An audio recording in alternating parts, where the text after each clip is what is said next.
Sir ఇక కాస్త సినిమాల విషయానికొచ్చేసరికి రీసెంట్ టైమ్‌లో టాక్ ఆఫ్ ద టౌన్ అయిపోయింది సార్ ఒక సినిమా 'చావా' మూవీ. హ్మ్. ఆ సినిమా చూసిన తర్వాత ఎవ్రి ఇండియన్స్ కూడా చాలా ప్రౌడ్‌గా ఫీల్ అయిపోయారు. ఇన్నాళ్ళు ఈ చరిత్రలు ఎందుకు మనకు పరిచయం చేయలేదని చెప్పేసి చాలా మంది వాళ్ళ అభిప్రాయాలను కూడా వ్యక్తం చేసేసారు. ఇంకొంతమంది అటు కింది నుంచి కూడా దీన్ని అన్ని భాషల్లో ట్రాన్స్‌లేట్ చేయొచ్చు కదా! తెలుగు వాళ్ళు కోరుకున్నారు. చాలా మంది కూడా కోరుకున్నారు. అయితే 'శంభాజీ మహారాజ్' జీవిత చరిత్ర ఆధారంగా తీసిన ఈ సినిమా గురించి సార్ ఇప్పుడు ఏం మాట్లాడుతున్నారంటే సార్ ఒకప్పుడు అంటే మనం చిన్నతనంలో చదువుకున్న పుస్తకాల్లో మొఘలుల చరిత్ర, వీళ్ళ చరిత్రే ఉంది గానీ, ఇటువంటి వీరుల చరిత్ర మనకు పరిచయం చేయలేదు. వీటి గురించి పరిచయం చేసుంటే బాగుండేది. ఇప్పుడన్నా చేయండి అని చెప్పేసి కూడా చాలా డిమాండ్స్ అయితే వినిపిస్తున్నాయి సార్.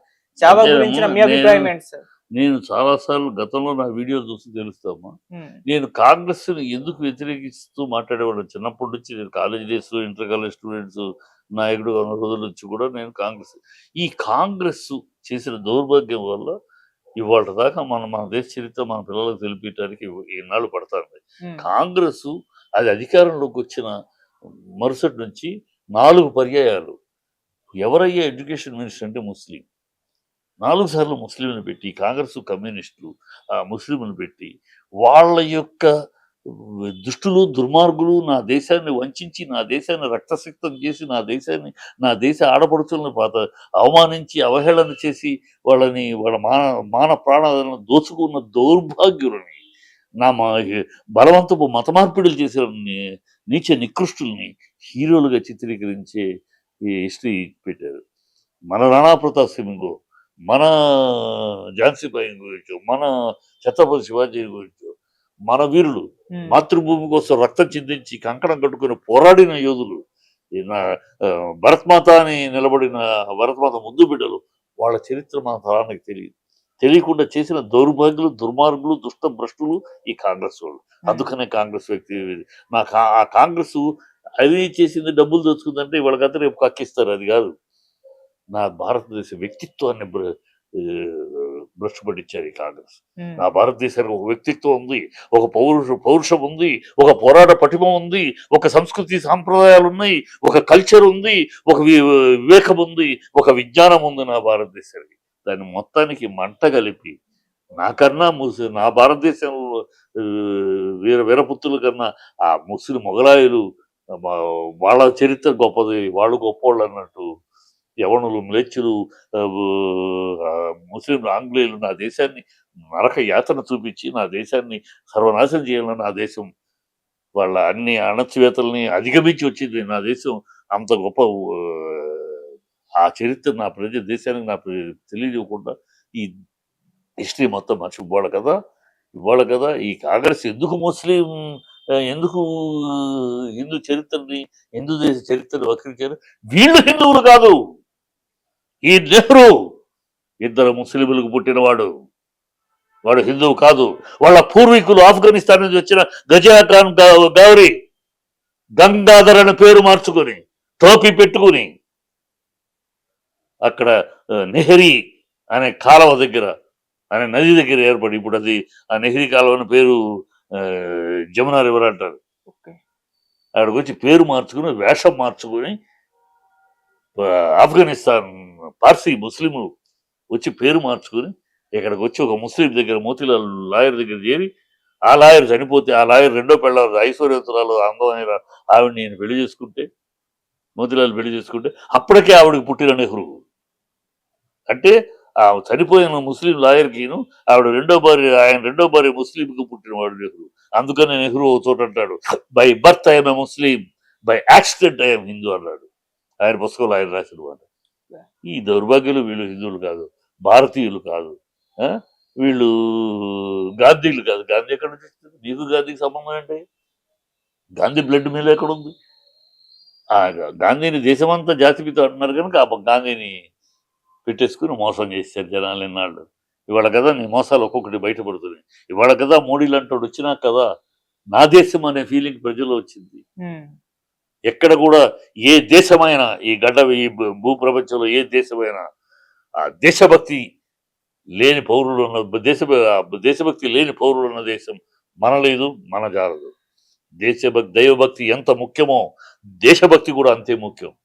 అది ఉన్న దేశాలే మై కంట్రీ అన్న ప్రజలు ఉన్న దేశమే బతికి బట్టగట్టింది. ఈ జెండా ఎగరేసింది. వాడు అమెరికన్స్ ఏమంటారు? ది అమెరికా అంటారు. ఉమ్, ఎందుకంటారు? ది జపాన్ అంటారు. ఎందుకంటారు? వాళ్ళ దేశాన్ని వాళ్ళు అంత ప్రేమిస్తారు అయ్యా, అంత ప్రేమిస్తారు. ఆ దేశాన్ని ప్రేమించే లక్షణాలు ఈ దొంగ గాంధీలు, దొంగ హిందువులు, దొంగ భారతీయులు 70 ఏళ్ళు ఈ దేశాన్ని పరిపాలించి, దేశాన్ని భ్రష్టు పట్టించి, దేశ చరిత్రను ఆ తరాలకు తెలియకుండా ఇవాళ వస్తుంది. వాళ్ళు చూస్తూ ఉంటే మరి ఆ చరిత్ర చూడు. ఆ జనాలు మామూలు ఆడియన్స్, పెద్ద విద్యావంతులు కాదు. ఉమ్, అలాంటోళ్ళు "అయ్యో! ఈ చరిత్ర మాకెందుకు తెలియలేదు" ఇవాళ కళ్ళు తెరుస్తున్నారు. ఇవాళ ఈ మోడీ వచ్చినాక నిజమైన దేశ భక్తుడు, నిజమైన దేశాన్ని ప్రేమించేవాడు, దేశమాత కన్నా ముద్దు బిడ్డ మోడీ వచ్చినాక ఈ చరిత్రను బయటికి తీయాలి, తెలియాలి మన తరాలకి. నేను ఎక్కడి నుంచి వచ్చాను, నా పూర్వీకులు ఏంటి, నా చరిత్ర ఏంటి, నా బ్లడ్ ఏంటి, నా బ్లడ్ గ్రూప్ ఏంటి అని ఇది ఈ తరానికి తెలియాలి. తెలిసే కదమ్మా ఏ తరమైనా. నువ్వున్నావు, ఉమ్, మీ నాన్నగారు ఏంటి, మీ తాతగారు ఏంటి, మీ చరిత్ర తెలిసినప్పుడు అయ్యో మన తాతగారు ఇంత నిజాయితీగా ఇంత గొప్ప మనిషా, మన ఆ పేరు కాపాడుకోవాలి, ఆ పేరు కాపాడుకుంటూ బతకాలని ఆలోచన వస్తుంది. ఆ తాత ఎవరో మీ నాన్న ఎవరో వాళ్ళ చరిత్రతో నీకు తెలియకపోతే గాలివాటంగా నువ్వు ఎటు వెళ్తే మంచి వెళ్ళొచ్చు, చెడు వెళ్ళొచ్చు. అవును. కానీ అది తెలిసింది అనుకో, చెడుకు వెళ్ళవు. అమ్మో నా తాతగారు ఇంత గొప్ప పేరు, ఇంత ఊర్లో వెళ్తే ఇప్పటికీ ఆయన పేరు బతుకుంది. నిజం. నా నా నా అనుభవం చెప్తాను. నేను పసుమర మా తాతగారు, నేను కాలేజ్ చదివే రోజుల్లో అప్పటిదాకా మా నాన్న పంపించలే. వెళ్ళాం. వెళ్తే మా తాతగారు అప్పుడు చనిపోయి ఎన్ని సంవత్సరాలు అయిందండి, మా మా అప్పటికి 40 సంవత్సరాలు అయింది మా తాతగారు చనిపోయి. అప్పుడు వెళ్తే మునసం సత్యం గారి మనవరా అన్నారు. ఉమ్, అప్పుడు మా కళ్ళు అంటే తాతగారు ఎప్పుడు చచ్చిపోతే మునసం అప్పుడు ముసలోళ్ళు అక్కడ మా తాతగారు ఉండగా ఉన్నవాళ్ళు ఇంకా బతుకున్నారు 80-90 ఏళ్ళు. వాళ్ళు మీ తాతగారు ఇదిగో ఇది, మీ తాతగారు కట్టిన దేవాలయం ఇదిగో ఇది, మీ తాతగారు కట్టిన చెరువు అని వాళ్ళు ఒక్కొక్కరి కథ మా తాతగారి జీవితంలో ఆ ఊర్లో జరిగిన ఇన్సిడెంట్ చెప్తూ ఉంటే, ఎంత గొప్ప కుటుంబంలో పుట్టాము మనం, మనం తప్పు చేయకూడదు, మన మా పేరు కాపాడుకోవాలి, ఆ గొప్ప అనే భావం ఆటోమేటిక్ తెలియకుండా మనసులో వచ్చేస్తుంది. ఉమ్, అది చేయాల్సిన పని. కాంగ్రెస్ ఆ దౌర్భాగ్యం, ఆ మంచి చేయకుండా చెడు చేసింది. ఆఫ్టర్ ఆల్ ఇండియా, ఆ బ్లడీ ఇండియా అని మనమే మన దేశాన్ని కించపరుచుకునేలాగా హిస్టరీని వక్రీకరించి, హిస్టరీని తగ్గించి, ఔరంగజేబు గొప్పవాడేంటండి, మన హిందువుల్ని, మన ఆడపిల్లల మాన ప్రాణాలు తోసి జిజియా పన్నేసి హింసించి వాడు గొప్ప ఏంటి, వాడి చరిత్ర మన పిల్లలు చదవటం ఏంటి, వాడిని ఒక పిచ్చి కుక్కలాగా, వాడిని ఒక వేట కుక్కలాగా, పిచ్చి కుక్కలాగా, తరిమేసిన కుక్కలాగా హిస్టరీలో ఉండాలి. వాడు గొప్పోడు. వాడిచ్చిన ఇదేంటంటే ఔరంగజేబు ఒక లైన్ ఇచ్చి వెళ్ళాడు, అదే చంద్రబాబు ఫాలో అయ్యాడు.